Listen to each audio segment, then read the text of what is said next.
नमस्कार। Sanskrit सम्मोहिनी YouTube channel में आप सभी का स्वागत है। प्रस्तुत है पूर्व रूप संधि। हम पढ़ रहे थे स्वर संधि। स्वर संधि की प्रक्रिया में हमने दीर्घ संधि पढ़ा, गुण संधि पढ़ा, यड़ पढ़ा, अयादि संधि पढ़ा और उसके बाद में हमने पढ़ा है वृद्धि संधि। अब हम पढ़ रहे हैं पूर्व रूप संधि और शायद इसके बाद में हमारा मुख्य रूप से स्वर संधि समाप्त हो जाती है। इसके बाद में हम कुछ और अध्ययन करेंगे, ठीक है। अभी व्यंजन संधि है, विसर्ग है, प्रत्यय है, समास है, उपसर्ग है, जो भी आपके सिलेबस में है। तो शुरू करते हैं पूर्व रूप संधि। पूर्व रूप संधि का उदाहरण है एंग पदांता दति। एंग का मतलब है ए ओ। महेश्वर सूत्र में एंग जो है ना, ये तीसरा महेश्वर सूत्र है, इसमें ए ओंग है महेश्वर सूत्र। तो अंग्या जो है ना वो हलंत है, तो हम उसको लेते नहीं, इसीलिए ए और ओ। बस इतना जानते रहिए कि एंग प्रत्याहार में ए प्लस ओ आता है। पदांतात, पदांतात मतलब है पद के अंत में अति। अति मीन्स ह्रस्व आ के आने पर, मतलब उस पद के अंत में ह्रस्व आ ही होना चाहिए। अगर दीर्घ आ होगा तो हमारी पूर्व रूप संधि नहीं होगी। देखते हैं इसकी परिभाषा। पदांत के ए और ओ के बाद में ह्रस्व आ के आने पर आ का पूर्व रूप चिन्ह ऐसा हो जाता है जैसे अपने रूप को छोड़कर पूर्व वाले वर्ण की तरह हो जाना ही पूर्व रूप है। जैसे अपने रूप को छोड़ करके दूसरे के रूप में मिल जाना ही पूर्व रूप है, ठीक है। इसको हम देखते हैं। पदांत, पदांत क्या है? पदांत एंग प्लस आ, ठीक है। पदांत में मतलब पद के अंत में एंग होना चाहिए तो, और उसके बाद में पर में आ होना चाहिए। आ का मतलब सिर्फ ह्रस्व आ होना चाहिए। अभी तक हमने व्याकरण की प्रक्रिया में पढ़ा था कि चाहे ह्रस्व आ हो या दीर्घ आ हो, ठीक है, उन दोनों के स्थान पे हमें ना वर्ण आदेश हो रहा था। मतलब आ प्लस आ मिलकर के दीर्घ, मतलब इधर ये पूर्व वर्ण था, ये पूर्व वर्ण था, ये पर वर्ण था, इसका दीर्घ आ हो रहा था, ये दीर्घ संधि था। आ प्लस ई मिलकर के ए हो रहा था, ये गुण में था। और आ प्लस ए मिलकर के आई हो रहा था, ये हमारा वृद्धि में था। अभी तक हमने ये देखा था, लेकिन यहाँ पे थोड़ा कुछ अलग है। हम ये देखेंगे कि पदांत में ए हो या ओ हो और उसके बाद में ह्रस्व आ ही होना चाहिए तो हमारा पूर्व रूप संधि होगी। जैसा कि हमने लिख रखा है ए प्लस ओ, अगर जो पदांत में पद के अंत में होंगे उसके बाद में ह्रस्व आ होगा तो ये अवग्रह वाला चिन्ह हो जाएगा। इसको ही हम पूर्व रूप संधि का चिन्ह कहते हैं, पूर्व रूप संधि कहते हैं। मतलब अपने वास्तविक रूप को छोड़ करके किसी अन्य के रूप को ग्रहण करना ही पूर्व रूप संधि है, ठीक है। जैसे हम एक उदाहरण लेते हैं हरे प्लस अव, ठीक है। तो हम देख रहे हैं हरे प्लस अव।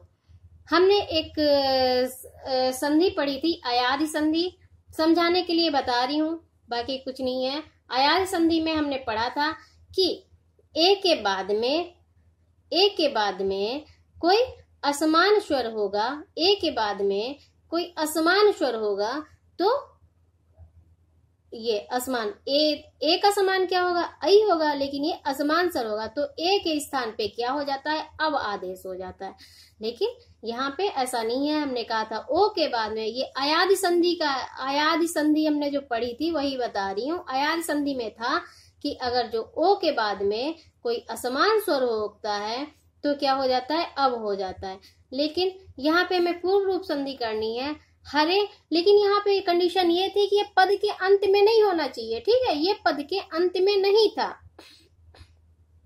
जैसे हम यहाँ पे देख रहे थे कि ने प्लस अकह था अयादि में, ने प्लस अकह था, तो यहाँ पे ए का हमारा आय बना था, ए का हमारा आय आदेश हुआ था, लेकिन यहाँ पे पदांत में होना चाहिए। हरे जो है ना, ये संबोधन एक वचन का है। हरि शब्द का रूप चलेगा हरि हरि हरया, हरिम हरि हरिन। आप लोग देख लीजिएगा, हरि का जो है ना ये संबोधन एक वचन का है और हरे में जो ए की मात्रा है, जो ए आया है, ये पद के अंत में है।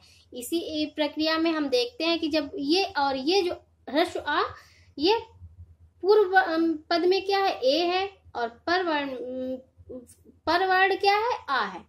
तो हमने कहा था कि मतलब अगर जो पद के अंत में पदांत में एंग होगा और आ होगा परवर्ण, ठीक है, तो क्या हो जाएगा? पूर्व रूप हो जाएगा। हमें इसके स्थान पे नहीं कुछ हो रहा है, ये ए जो है ना, ए की वजह से ये अवग्रह हो जाएगा।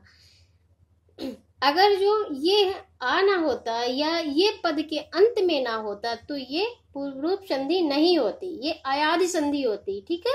लेकिन ये पद के अंत में है, इसीलिए ये पूर्व रूप संधि है। जैसे हमने लिया हर, ठीक है, हरे, और ये आ है तो ये पूर्व रूप ऐसे हो जाएगा। कभी कभी हम लिख देते हैं हरेव, हरेव मतलब इसकी कोई जरूरत नहीं है, हरे प्लस अब हरेव हो जाता है ऐसे। तो हम इसको दिखाने के लिए कि यहाँ पे आ विद्यमान था तो हम ये वाला लगा देते हैं। इसी प्रकार से विश्लो प्लस अब, विश्लो भी जैसे गुरोह बनता है, भानोह बनता है, ये क्या है ना, ये भी संबोधन एक वचन का है, रूप चलता है।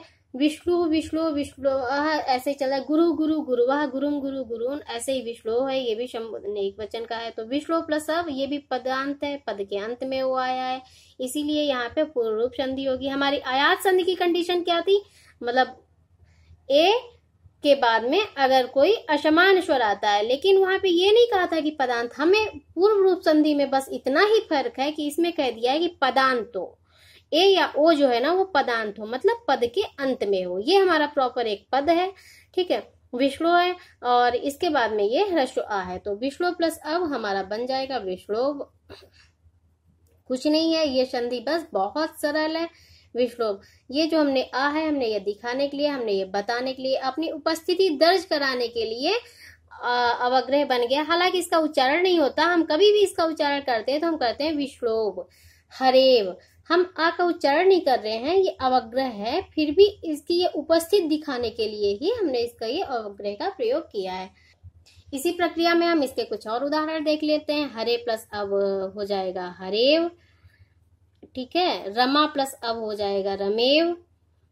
आप लोग देख लीजिए, ये बहुत ही प्रसिद्ध उदाहरण है।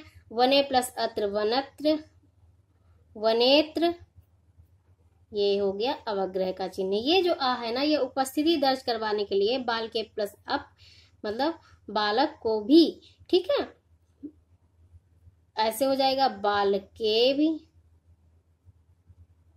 बाल के पी, बाल के पी। हम आ का उच्चारण नहीं करते, अंते प्लस अपी, अंते पी। इतने उदाहरण मैं आप लोगों को समझने के लिए ही बता रही हूं। अंते पी, के प्लस अपि, केपि,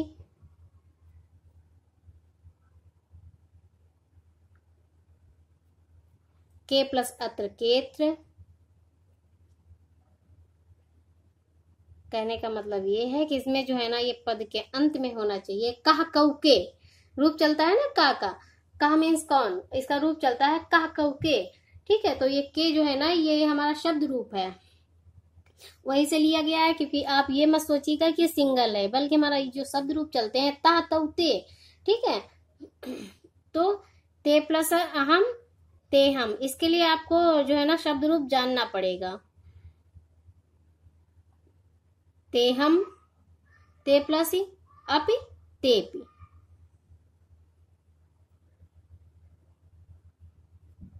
ठीक है। इसी प्रकार से ये ओ वाला उदाहरण है, को प्लस अपि हो जाएगा कोपी,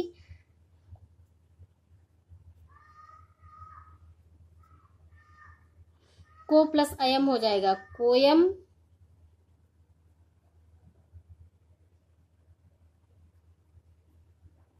नमो प्लस अस्तु हो जाएगा नमोस्तु,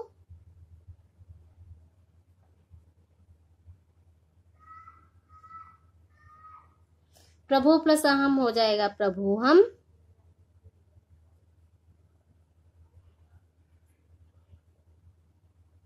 ये अवग्रह हो गया। और प्रभु हम, गुरु प्लस अत्र हो जाएगा गुरोत्र, अवग्रह। को प्लस असी हो जाएगा कोसी,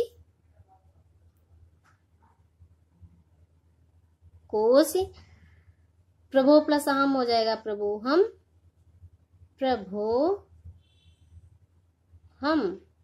तो आपने देखा कि हमने अवग्रह का उच्चारण नहीं किया है, बस हमारी एक ही कंडीशन है कि ये पदांत, मतलब पद के अंत में ए, पद के अंत में ए या पद के अंत में ओ होना चाहिए, ठीक है। तो पर में ह्रस्व आ होना चाहिए, जैसा कि हमें दिखा है। ये लिखा है, तो ये हमारी पूर्व रूप संधि हो गई। धन्यवाद। उम्मीद है कि आप लोगों को अच्छे से समझ में आई होगी। बहुत बहुत धन्यवाद।